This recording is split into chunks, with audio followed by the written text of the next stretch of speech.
Noch einmal raus in die Kälte und dann geht's los. Ab nach Marokko. Yeah, sorry for that German introduction. It was really early and I forgot that I wanted to take the video in English. So when I arrived at the airport in Agadir, I was a bit nervous, to be honest, because it's been a while since I've been traveling outside Europe. But turned out everything was really well organized and I could buy a SIM card right away with 20 gigabytes of traffic. Also, I was able to change some money and then went looking for my taxi driver. Sandy. What for? Imsouane. Imsouane, okay. Wait a minute. No, I have a lift already. I have a lift. I'm looking for someone who is picking me up. I couldn't find him right away as I gave him my German arrival time and he was there 1 hour later. We found each other and I was able to collect my first impressions of Morocco.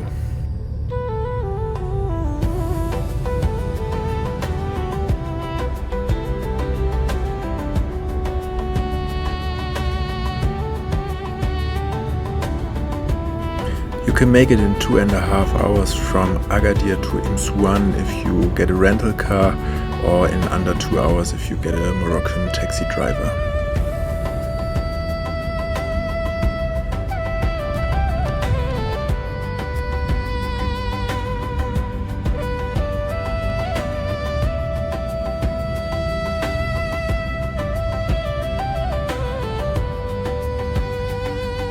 When I arrived in Imsouane at my hostel, it turned out there was a building site right next to it. It was so noisy that some of my friends actually changed the place, but I made peace with it and stayed there for the whole week. I then started wandering around and discovering the city and the port.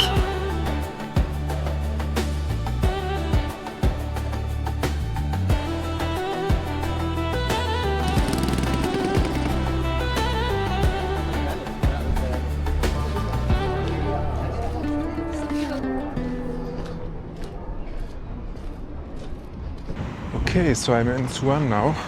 Imsouane. And yeah, I will be walking around a little bit. Been looking at the city for quite a while now. And yeah, it's super cute, super beautiful, small, little fisherman's town. And it's kind of funny because there's like loads of surfers everywhere. And then you have the fishermen with the boats going out and in. They must be pretty pissed, but I guess they just take it because now they can sell their fish for 10 times the price. And yeah, tourism is really changing this place. You can see building sites everywhere, and I think yeah, this town is changing right now a lot.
My daily routine was pretty much the same every day. I would get up at around 8 and have a little breakfast at the hostel.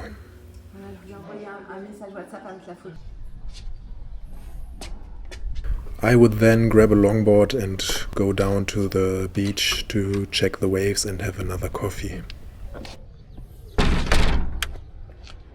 I was really lucky with the weather. It was sunny every day and around 20 degrees, but it can be really different, especially in February, so you should check that before you leave.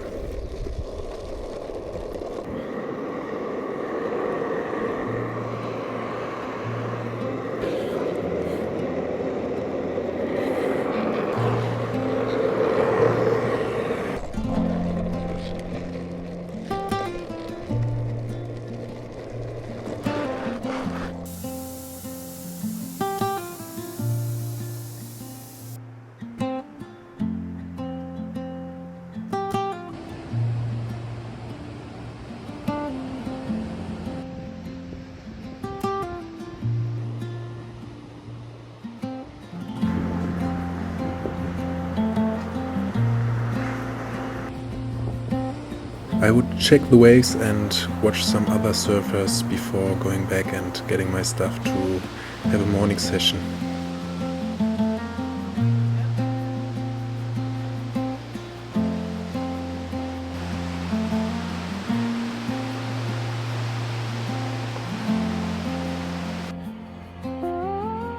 Most afternoons I spend my time just wandering through the city, exploring without much of a plan. There are so many hidden spots if you take the time to look, like this restaurant.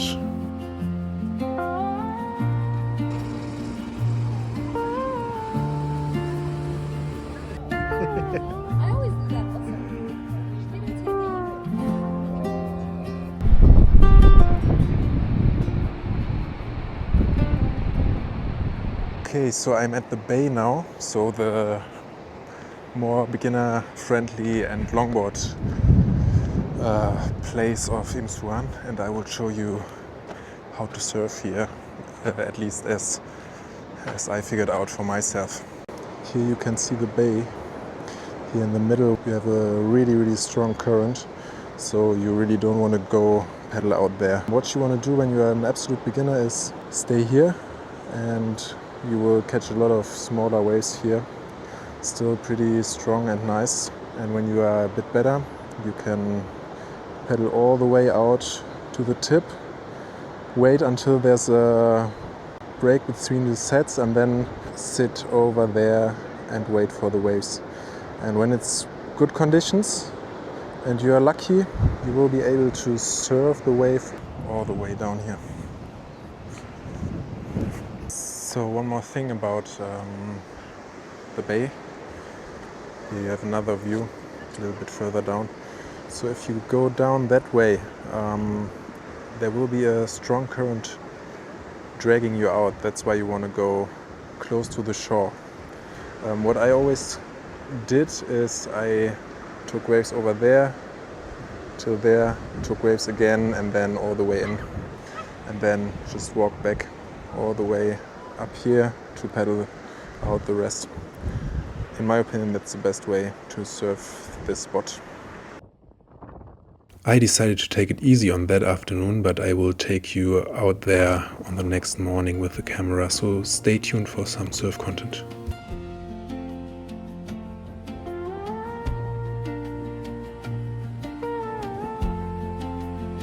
Instead I took a walk along the coast, and once I left the town behind, it already started to feel a bit like the desert.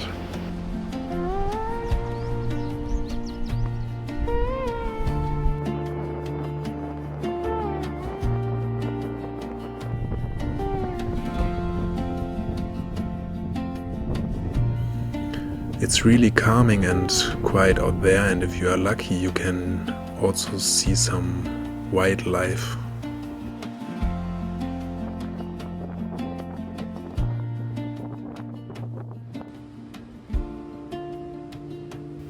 After watching the sunset, I would wander back to the hostel and have dinner. Toujours face Most of the other guests were French though, and since I don't speak the language very well, I usually just listened and tried to follow along with what they were saying.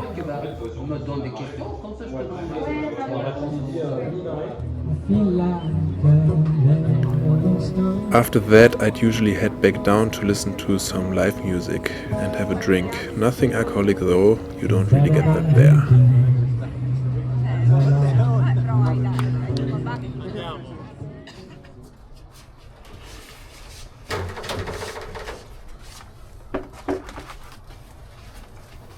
The next day I got up early, packed my surf gear, set up my board and made sure my camera was waterproof.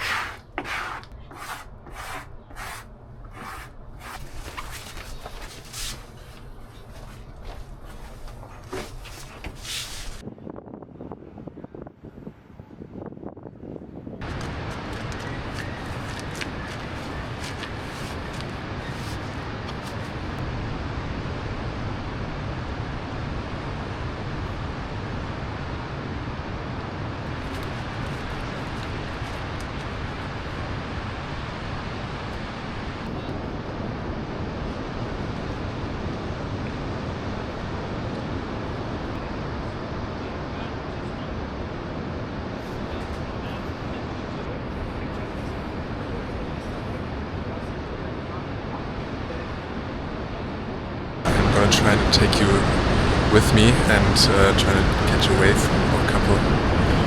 Let's see how it works.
Oh my god, that was amazing.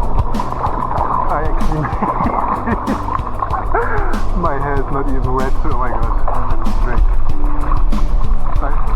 Holy shit, that's a long ride as well. Okay. I'm always done.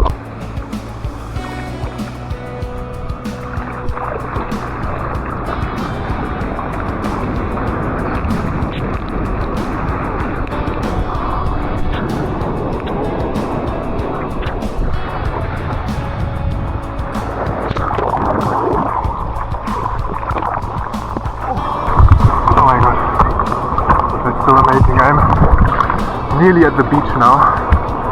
I can't believe it. I didn't think that it would actually work. Holy shit. Nice. Here we are.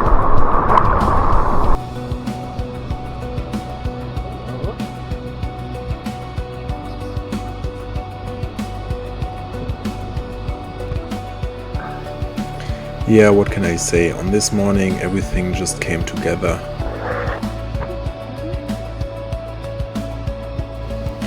When I got out of the water, this little cutie came up to me to say hello and just sat by me.